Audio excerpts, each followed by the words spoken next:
been a long day. You have a patient who is actively dying after a sudden CVA. The family has been camped out all day at your workstation. Code blue, room 142, bed 1. Code blue, room 142, bed 1. The patient is unresponsive and the CNA is performing CPR. Do not resuscitate. He has a DNR. I have the power of attorney. He has a living will that states all heroic measures must be taken. The family seems to have conflicting information. What should you do first to calm the situation down?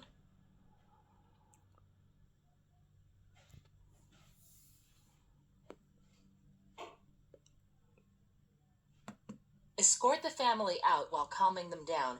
You need to concentrate on the patient. You have something in your pocket. Click to see what it is.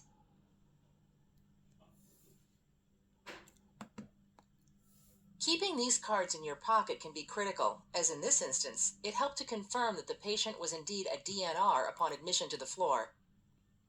Stop CPR immediately. The CNA has stopped CPR. You need to check the patient's vital signs. The patient ends up having no palpable pulses and there are no signs of life. The nurse tells the Code Blue team that the patient is a DNR status and they should leave. Get back in there. You need to resuscitate him. The son is upset, but the patient had a DNR upon admittance. As we continue, think about the following questions.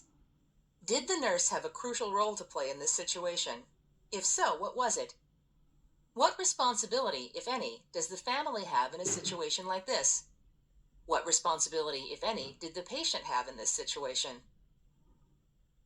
Please tell me the sequence of events. The patient remained on bed rest after his IVC filter placement surgery that concluded at 16:30. He had been stable. He requested to get up and go to the bathroom at 18:15, and I provided the okay for him to walk to the restroom with the assistance of the CNA after one last incision assessment.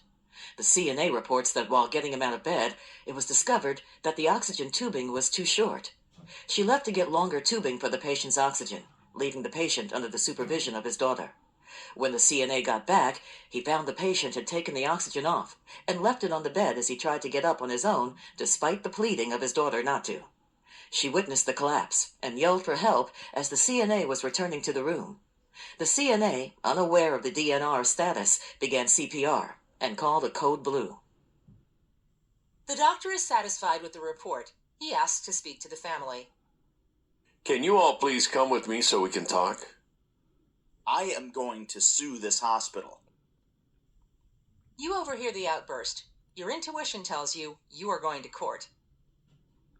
Advance directives is a term used to encompass documents such as a living will, durable power of attorney, and durable power of attorney in healthcare, DPAHC. A living will is simply a statement that the patient makes in writing describing his or her wishes pertaining to how or where he or she wishes to die, and it becomes active when a person has been deemed incapacitated, vegetative state, or terminally ill. A durable power of attorney is a legal document that allows a trusted individual, friend or family member, to be the legal representative in all non-healthcare legal matters involving a patient, like an elderly person. A durable power of attorney for healthcare, DPAHC, is a document through which a patient makes known his or her wishes about the treatments he or she wishes to have or not to have throughout the course of an acute illness or in the dying process. Had the son in this particular case kept an ongoing and open discussion with his father about any changes he wanted to make to the DPAHC prior to the emergent hospitalization, the son may or may not have had more decision-making capacity. Unfortunately, that wasn't the case, and thus there was an unfortunate disconnect between the two key parties involved in the DPAHC, the appointed decision-maker and the patient. This is not an unusual occurrence.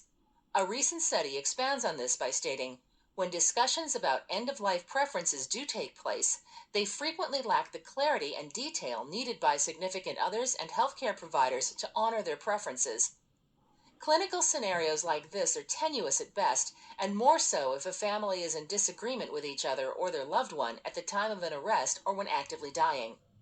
One has to wonder if the horror the family experienced as they witnessed their father's life come to an abrupt end while healthcare providers withheld care was an influence in their decision to file a lawsuit. There are a lot of nuances to what we do that are not well understood by laypersons. 3 pieces of information concerns me in this case. The lack of communication between the father and son with regard to updating the patient's preferences. The misunderstanding the son had that a power of attorney can override the wishes of a patient, and the lack of communication between both patient and family. Perhaps the son could have double-checked the code status with the physicians and verified that the advanced directives were in the chart or updated with the patient prior to surgery. Maybe a conversation between father and son prior to surgery could have closed the circle of communication. The fact is this, that there are no better advocates for healthcare consumers than themselves, the patients, family members, or trusted friends who hold the durable power of attorney for healthcare, DPAHC. That said, we should always ask ourselves, does a family member or one who holds the power of attorney know what effective advocacy means? Part of advocacy is knowing what questions to ask, what information to provide and verify in the hospital, and always knowing at any given moment the exact wishes of a loved one so there are no surprises or unnecessary and unhealthy turmoil surrounding a patient and family during a health crisis. Advanced care planning would have played a critical role here, and this case illustrates why. With every hospitalization or change in health status, there should be a family talk taking place so that everyone is in line with what the patient wants treatment-wise under various circumstances or stages of illness, i.e. CHF. While nurses seem to approve of and support discussion related to end-of-life preferences and advanced care planning, they lack sufficient knowledge to feel comfortable initiating or engaging in crucial conversations. Studies have found that nurses identify the benefits of advanced directives and have positive attitudes, but lack knowledge and confidence to effectively discuss end-of-life issues with patients and families. The literature related to nurses' attitudes about advanced directives points to an unmet need for increased knowledge and confidence to address barriers and ethical dilemmas in end-of-life care. Putman-Kasdorf, 2009. It is our responsibility as nurses to teach patients and their family members one very important thing. With every hospitalization or change in health status, advanced disease, the talk has to happen. Questions must be asked.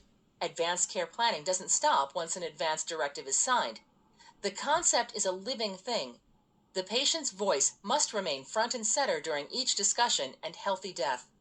It would serve our families well, and prevent costly lawsuits, if we started the conversation and engaged in thorough teaching about advanced care planning.